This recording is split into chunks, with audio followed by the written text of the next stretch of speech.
This is Christian Gomez with the New American Magazine here live in Rapid City, South Dakota for the Red Pill Expo. And I'm joined with Peter Vodenka, author and public speaker, and of course, like I said before, author of the book Journey for Freedom. So, Peter, you escaped, in your book is about your account from your defection from Communist Czechoslovakia back in the 1980s, 1983, 83. to the United States of America. How did you achieve that? And how long were you planning the great escape, so to speak? Yeah. Well, Christian, I was born into communism behind the Iron Curtain, and since I was 17 year old, I have strong desire for freedom, I guess. And I could see what our government was doing to us, because the communist government is pretty much dictatorship. Communism is just more easily accepted word. You know, it's easy for some people to say, hey, I believe in communism, I'm communist, I think that communism is good. It's hard to say, I believe in dictatorship is good. That's hard to say. But it is. It's 100% government dictatorship. Government Absolutely, control of its totalitarian all the way. people. Right. And so since I was 17 years old, I want to go to United States. But we couldn't cross our borders. We would die. There was the Iron Curtain, of course. So we were not allowed to leave our country. Not on the plane, not in the car, not on the foot. We were pretty much prisoners in our own land. So I knew that if I want to go to America, which was my dream, I have to leave illegally and escape either into Austria or West Germany. But like I said, there was the Iron Curtain. It was 3 miles wide section of the land with electric fences, mines, soldiers, machine guns, everything else. So 10 years of my life, since I'm 17 years old, I am listening and I'm keeping my ears and eyes open. I know if there is a will, there is the way, right? I just need to find the way. And after I'm putting the picture in my head, building the puzzle together in my head, nobody can know what I'm thinking about. Not even my family. Nobody knows, because I could be arrested and persecuted just for thinking that. After 10 years, I thought I know how to get out. Only difference was by then I had 24-year-old wife, 4-year-old daughter, and 2-year-old son. So now I have to take my family across. It's not myself anymore. And what I find out was the communist country of Yugoslavia, which was also, of course, communist country, but the then President Marshal Tito, he never succumbed to Russians as much as the rest of the Eastern Europe. Yes, there was sort of in America we were told that there was a Yugoslav Soviet split, Right. a Tito-Soviet split. Right. But that wasn't really quite the case, really. Well, it was communist country under the Soviet bloc, but he didn't like Russians, and Russians didn't trust him either. So, but he kept a little bit more freedom for his people. And one thing which I learned was that Yugoslavian border between Yugoslavia and Austria to the north, or Yugoslavia and Italy to the west, wasn't as tight as the rest of our borders. So my idea was that we're gonna try to go to Yugoslavia as if we're going for vacation. And if we get there, we'll try to sneak across the border from Yugoslavia to Austria and use that country as a springboard for us to go to America, to the United States. So it was easier to travel within the communist bloc. It was somewhat easier. Not really exactly easy, but like for us to go to Yugoslavia, we have to apply with our government to let us leave. And of course, we would have to travel through Hungary, communist country, into Yugoslavia. We could never go to the Western European countries. Now, getting into Yugoslavia and then from Yugoslavia to Austria, that was not a walk in the park. No. You had to run from armed Right. guards. Can you tell us a little bit about that? Yes. Well, after 10 years, eventually we are in Austria. We are in Yugoslavia, about 40 miles away from the border, preparing for our escape across the border. And I was planning to go at 2 o'clock in the morning. I was planning to drive the car as close as we can without being seen, leave the car and walk across the border on the foot and get circled back to the same road so we don't get lost somewhere, and continue on the foot until we find the refugee camp or until we are taken to refugee camp, because we knew there is refugee camp in Austria, which we do have to go through. That was part of the process. And the reason I want to be there at 2 o'clock in the morning, I was hoping that's the best chance Hopefully everybody's tired and sleepy, not paying attention. Anyway, so we are in that process of walking towards the border, which we think we are thinking we are going in the right direction to the border. But we were spotted by Yugoslavian soldiers. So they started chasing after us with the rifles and dogs and spotlights. And now we are on the run. Our only chance was to cross that border before they come close enough to shoot us or arrest us. And they were closing in because they could run a lot faster than we could. They didn't carry little children. But luckily for us, they didn't see us at this time. They knew Because it was 2 in the morning. It was 2 o'clock in the morning. And luckily the rain was just coming down in the sheets. It was almost like torrential rain. So those spotlights were reflecting on the rain. They were not penetrating the night. They knew where we are approximately, but they couldn't see us. But it's just a matter of the time when they come close enough to see through the rain. Anyway, so we crossed the border. They were behind us probably 100 yards. If that border was another short distance away, we would never make it. We crossed that border, luckily they stopped. And then we continue on through the night, and continue in the direction of the refugee camp, which we didn't know where it is, how far it is, or anything else. Of course, all our position was in our hands because I was carrying bag with children close on my shoulders, and my wife was holding our sleeping bag with the handle on it. And that was all what we had.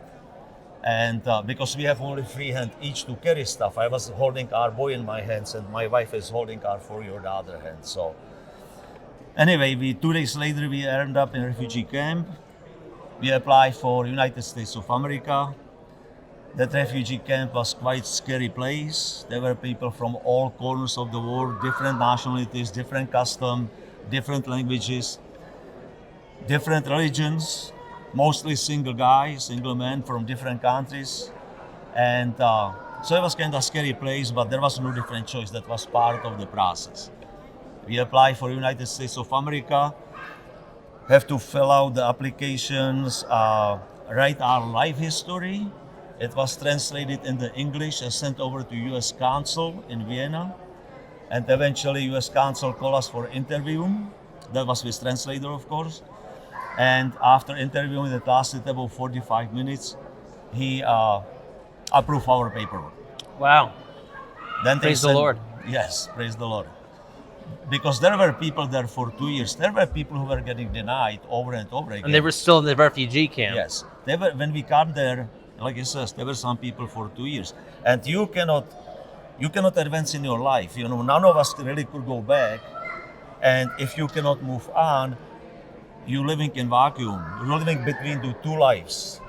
You cannot go to your one. You cannot start to build your new life. So we could be freely walking around. I even actually got a job over there, but you are in the refugee camp. Absolutely. So you made it to America here in 1983. Yes. Ronald Reagan's the president at the time, Yes. but now here we are. Over 30 years later, Joe Biden's in the White House occupying the presidency. What do you make of people like Joe Biden, Kamala Harris, or Bernie Sanders talking about democratic socialism, and people like Alexandria Ocasio-Cortez popularizing it with the youth? What is your message to young people who think that socialism is vogue and cool? Socialism is not really cool. The United States obviously evolved in the capitalist country. The capital, I do talk in the schools and other places also. When country starts, like United States did, the capitalism is natural evolution, right? Because immigrants come over here in like 1620, and now they have no stores to go to. They have no buildings, no hospitals, no nothing, right? No roads. So they have to start building their own life.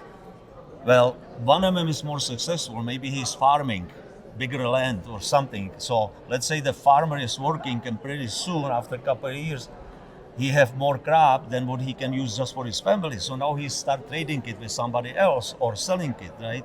And I keep talk to young people, that eventually they were using the wooden plows. Wooden plows break, they are light, they don't go in the ground very easy.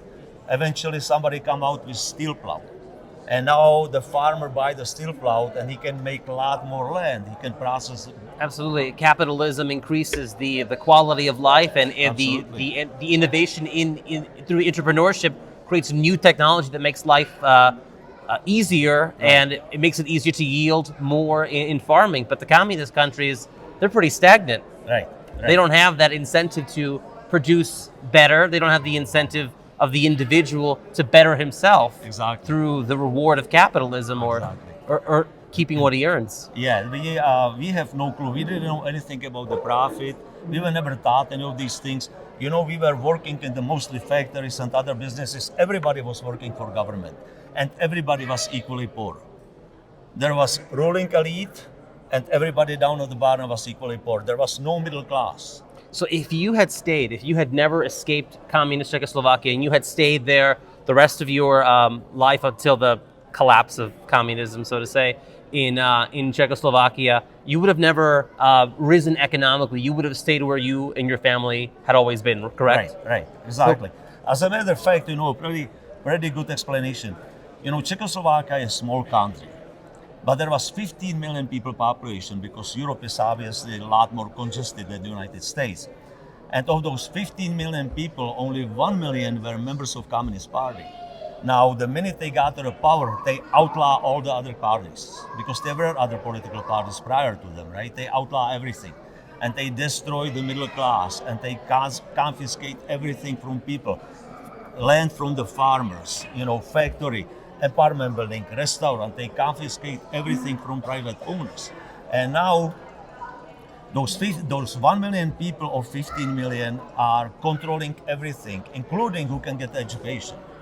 When I grew up, after I graduated from the grade school, I could go to the trade school. I could become auto mechanic, I could become electrician, cook, maybe, plumber, but I could not go higher. I couldn't be teacher, I couldn't be any higher You could be a plumber, but you couldn't, let's say, own a plumbing company. Right, absolutely. Everything was owned by government, so I could be plumber working for the government plumbing company. But the higher education was reserved for the children from trusted communist families.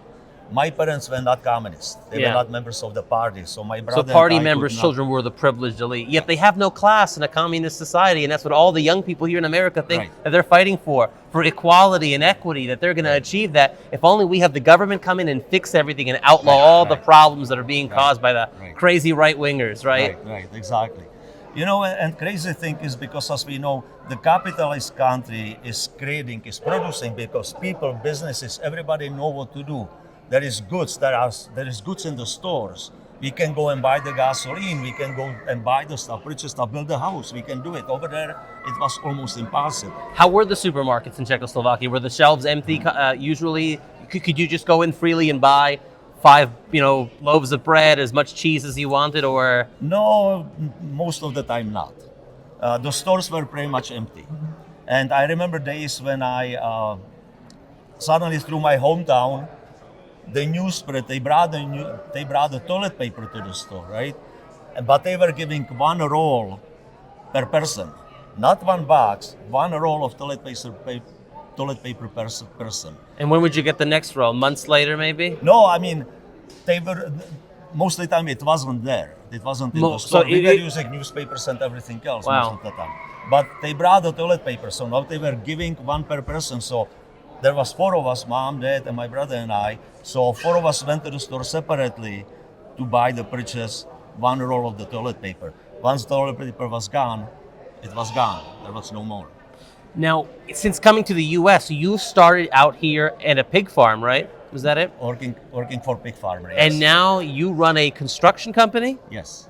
So you wouldn't have been able to achieve that under the communist system. So when you go around talking to young people in the schools about your experience, how are you received by young people who probably have a predisposition to think that government is the answer and socialism would make everything more fair? Right. What do you tell those young people? when I go to the public school, they ask me not to talk about that. I'm usually just telling our story of defection, coming to America and starting a brand new life. When I go to private schools, when private schools invite me to speak, they are more open. They want me to talk more about the economical situation and capitalism, socialism, and communism, and so on. So, but regular public school is it's really hard to get there because, you know, my story, journey for freedom, is pretty much same like everybody else's who came to America. You know, we came over here like your ancestors or most people's ancestors. Maybe 100 years later that they did, maybe 150 years later. But they came here for the same reason we came here, to have freedom, to have opportunities which this beautiful country afford to us. There is so far, there is nobody who's gonna tell you stop, you are as high as you go. You are not allowed to be doctor, you are not allowed to be teacher, you are not allowed to be firefighter. You are not allowed, right? That opportunity is still here. That's why we came over here. We came over here to build our life and build our future for our children and grandchildren. Because we know we're gonna have descendants eventually, of course. And I felt that I believe it to I own it to my children to give them the better life when they actually have chance to succeed. Amen, absolutely. And for those that are watching out there, they're probably asking, where can we get a copy of your book? So how do they do that? Well, my website is journeyforfreedom.com, and book can be ordered on the website. Okay. Well, Peter Vodenka, thank you so much for joining us and sharing your story with the American people and us here today. Thank Take you care very and much. God bless you. Thank you very much.